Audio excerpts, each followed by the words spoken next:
The chair now recognizes Mr. Epstein to testify.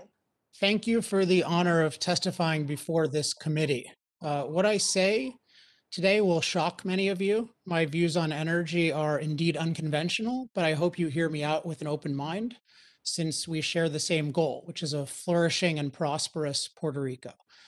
I want to make the case that the one thing that will most help the people of Puerto Rico lift themselves out of crushing poverty is the thing many of you believe should be eliminated, and that's low cost, reliable fossil fuel energy. For just a brief moment, I'd like to ask all of you to close your eyes. I'd like you to imagine an ambitious young Puerto Rican woman. I'll call her Mia. Mia studied hard at the Emilio Delgado High School in Corozal. Mia's passion is artificial intelligence, and she dreams of working at a high-tech startup. Sadly, opportunities are sparse because many companies have fled Puerto Rico and many more avoid it due to high cost and unreliable energy. So Mia applies for a remote job at a Silicon Valley tech incubator, but during her interview, the electricity suddenly cuts out. The screen goes blank. She hopes it comes back quickly, but hours go by with no internet as she waits in the sweltering heat with no AC. Think of Mia's despair in those moments. Think of how much low-cost, reliable energy could have helped her when she needed it most. I know that every member of this committee shares the same goal I do: a healthy, prosperous, and flourishing Puerto Rico. In order to help millions of talented and passionate people like Mia, we must look carefully at the full context of facts about Puerto Rico's energy options. Here are three crucial facts that I almost never hear discussed about Puerto Rico, and I want to highlight these. So first, the percentage of Puerto Ricans currently living in poverty is 43%. Sorry for my smearing. Second, the cost of energy in Puerto Rico versus the states is up to 3 times higher. Third, the per capita income in Puerto Rico is $13,000.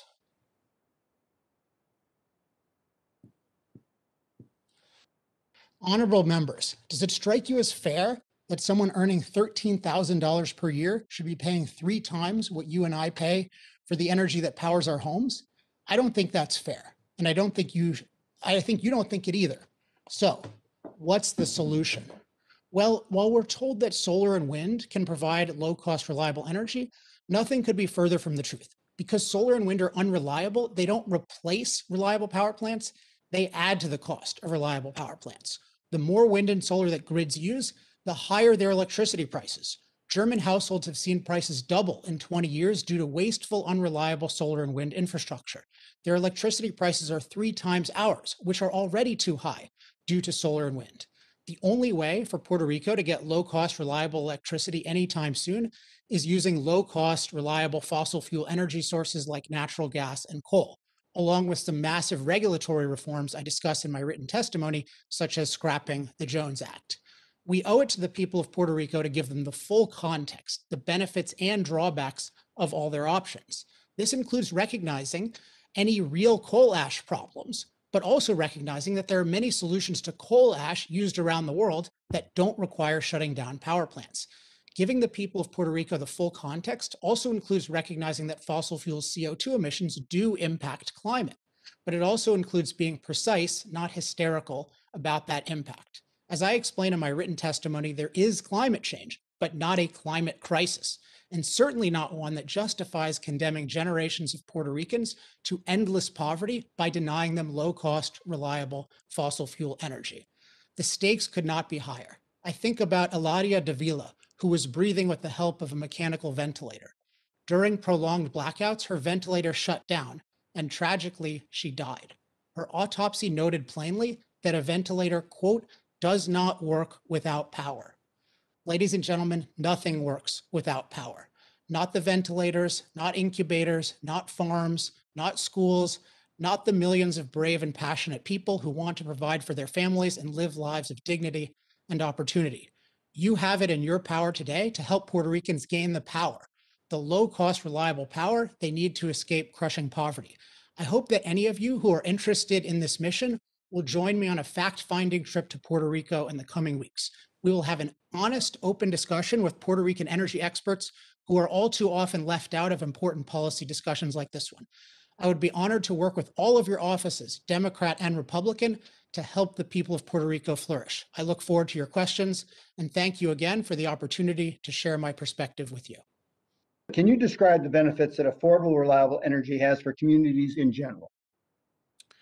Sure. So energy is the industry that powers every other industry. The lower cost and more reliable energy is, the lower cost and more reliable everything is, and vice versa. And I just want to stress that Puerto Rico's energy situation is terrible. And one of the reasons I want to testify today is nobody is talking about that. They're talking about how do we maintain the status quo?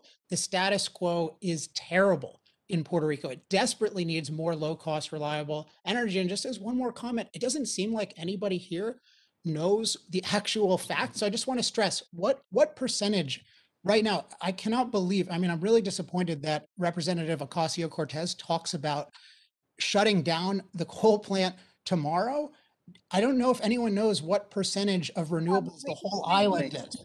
So it's 2.5%. I mean, this is so disappointing that we're talking about this so unseriously. So we really need to highlight the value of low cost, reliable energy and really talk about why Puerto Rico needs much more of it. In your opinion, how will the Biden energy policies impact Puerto Rico? I mean, they're going to make the US, the rest of the US, Puerto Rico. We're already seeing this. I'm in California. In my work, I had two things last year disrupted because of our blackouts here. We're seeing it in Texas. I don't mean to pick on Representative Ocasio-Cortez, but she tweeted the infrastructure's failures in Texas are quite literally what happens when you don't pursue a Green New Deal. No, in fact, plenty of places around the world can deal with hot and cold when they have enough reliable, resilient electricity. Texas defunded reliable, resilient electricity, including winterization, to pay tens of billions of dollars for unreliable solar and wind that don't work when you need them the most. This is really, you want to talk about an existential threat? This energy policy is an existential threat to the US. And I mean, unbelievable. I mean, it would make Puerto Rico into truly a consistently third world country. Mr. Epstein, let me go to you. In your testimony, you noted that the most promising step that can be taken to lower emissions long term is the development of nuclear. Can you explain a little bit further why you believe nuclear energy is more effective and a good alternative energy choice?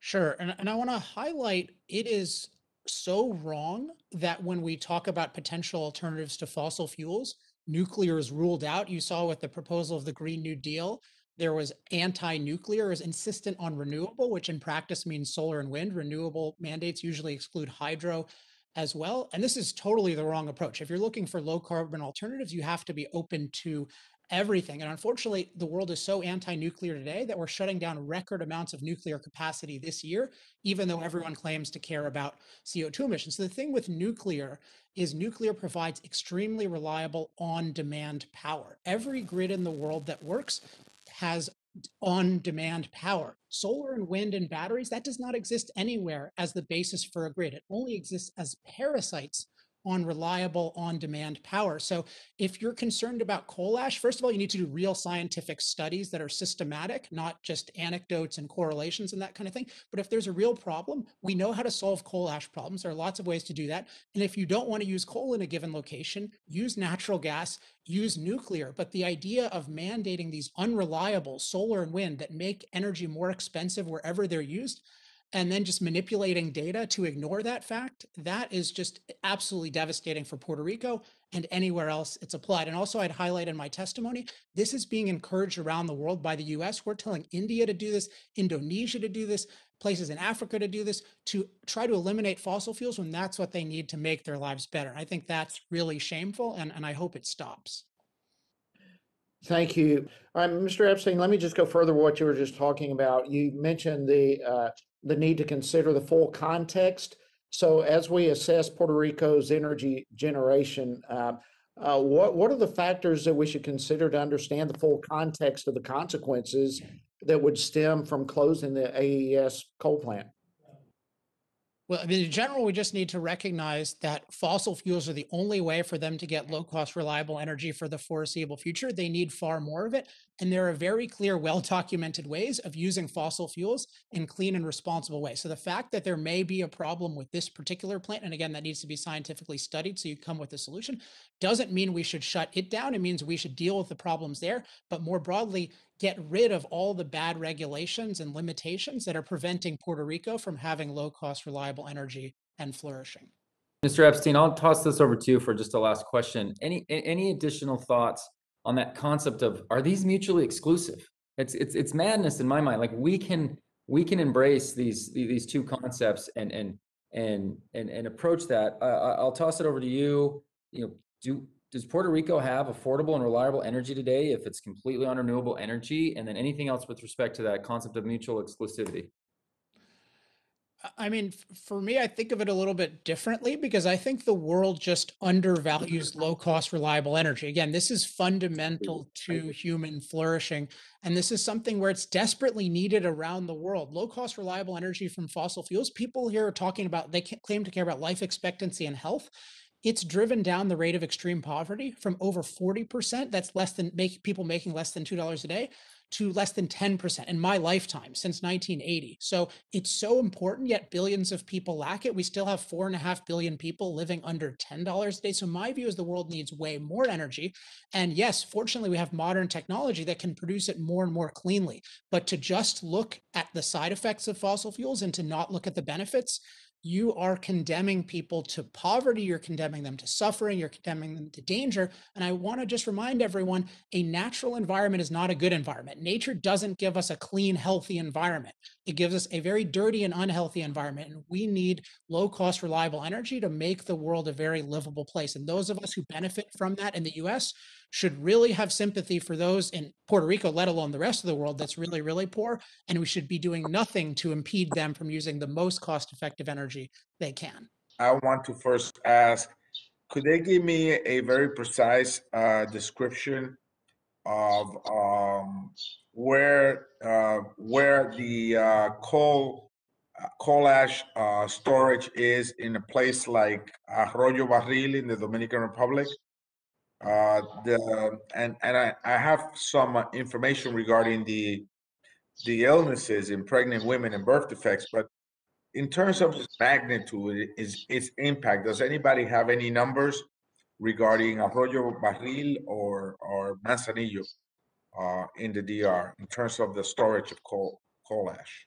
Yeah, I have a comment on this. So I think you should be aware of this. I don't know if you are, but that the life expectancy in Dominican Republic in the last 60 years has increased by 20 years. And that non-coincidentally correlates with increased use of fossil fuels, including coal and above all, oil. So if you care about the health of people in Dominican Republic, you should really be celebrating fossil fuels instead of just focusing on negative side effects.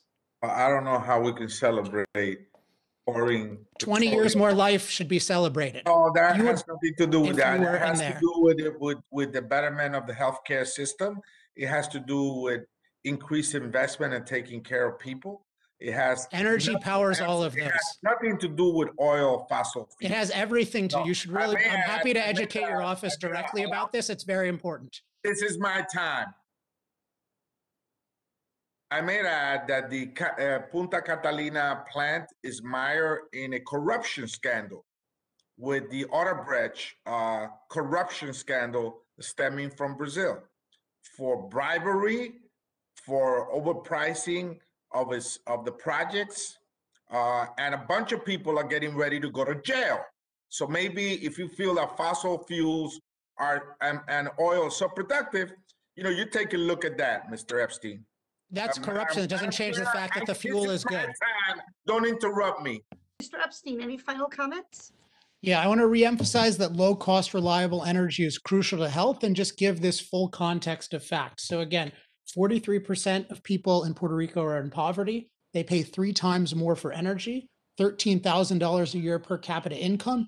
2.5% only is provided by renewables. So talking about shutting down a reliable plant is crazy. And then there are 0 places in the world that are using the kind of unreliable and batteries placed scheme and really crackpot scheme that people are talking about today. So I would really invite, I'm really honestly saying I would welcome going on a fact-finding mission with many of you and helping educate you, some of you, about the different energy realities. And I think that we can see that there's a way to move forward with cleaner coal, natural gas, nuclear, instead of having this crazy dogma that we must rely on unreliable renewables. We should use the most cost-effective energy, and Puerto Rico needs far more of it, not less.